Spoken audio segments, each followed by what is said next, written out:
And those day after Halloween folks were kind of how we started out. You know, okay, that's okay. It's all love. It's all love here. It's all love.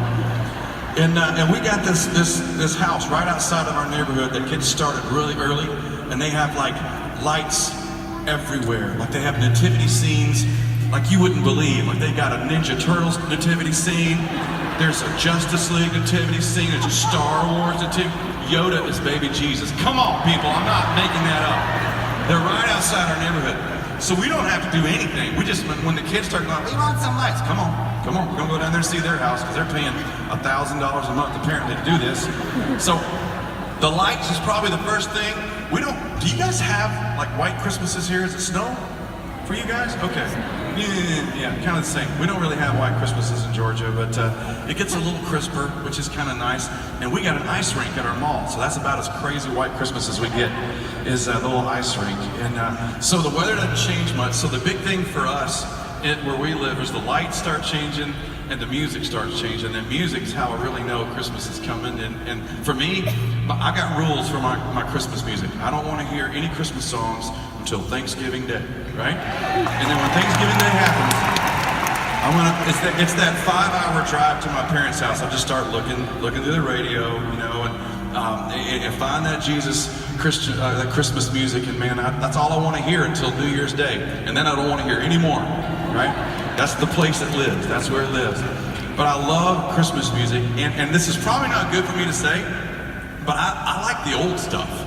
So when I listen to Christmas music, it's usually Nat King Cole, it's Johnny Mathis. We have a record player, and I like to hear the crackle in the record when it comes through, and I just like the old stuff. And so that's how I know.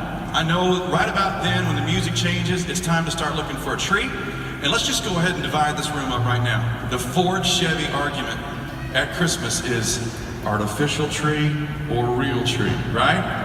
So let's go ahead and let's just strap on our jerseys. Where are my real tree people? You gotta have a real tree. All right. Something has to die for your Christmas, that's cool. So,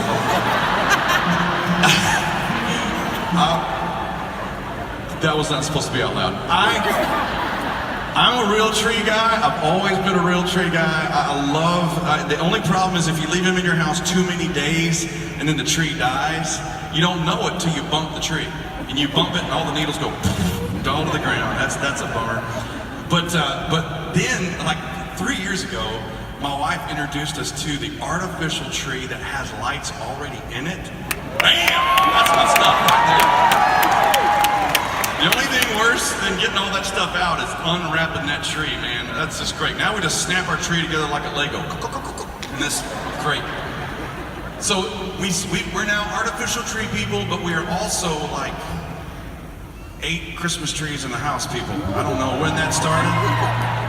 You remember back when there was just one tree and it was okay? We got a tree in every room in our house, and it's all a different theme. I blame Pinterest. I blame them. I don't have one, but I know that they go in there and they're pinning stuff, you know. So we got a tree for everything, and when you walk into our house, you see the fancy tree, right?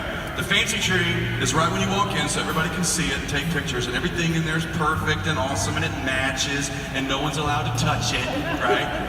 And then in the basement is my tree, okay? The family tree, that's the one that I'm all about, where nothing matches, everything's broken. There's like a half nativity scene and a Spider-Man, and then like a donut shaped like a crown. It's crazy, but it all means something, you know? So that's my tree.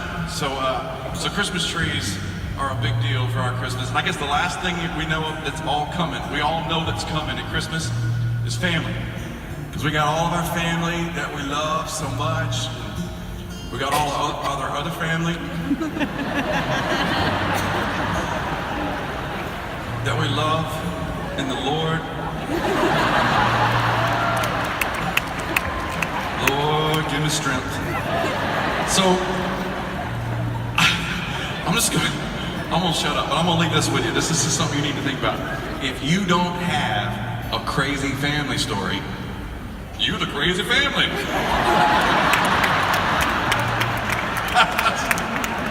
I'm just serious. I'm telling you. It's you. Somebody's got to play the part. But when all of our family comes together, man, all those things come together, you know it's Christmas time. And Matthew and I were sitting in his living room just laughing about all of this stuff. And that's how this song happened. We want to share it with you now.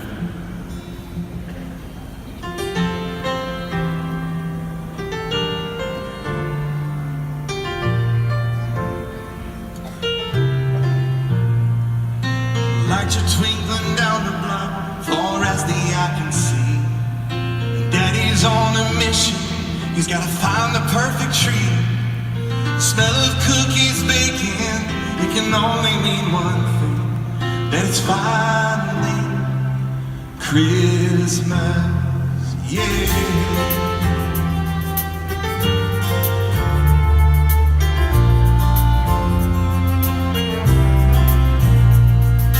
Dust off that old record, sing along when they came cold.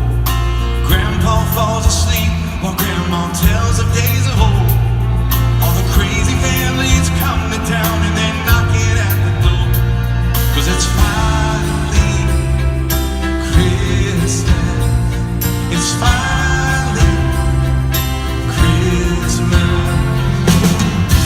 We've been waiting for it all year long. We feel it in the air and we hear it in the song. There is peace on earth, no place like home.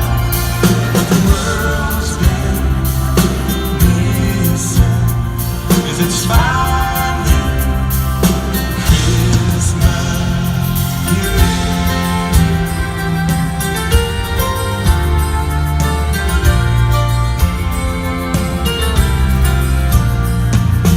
Out in Colorado, they are watching snowflakes fall. There ain't no snow in Georgia, but we got an ice rink by the mall. No matter where you come from, if you got love, you got it all. 'Cause it's finally Christmas. We've been waiting for it all year long. We feel it in the air and we hear it in the song. And there is peace on earth and no place like home. But the world's been missing, 'cause it's finally Christmas.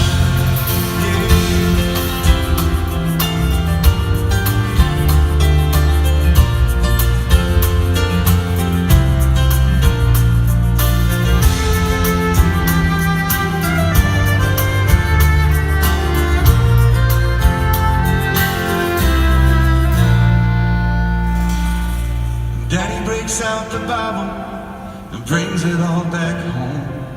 We gather to remember the greatest story ever told. How the Father gave His only Son to be our only hope.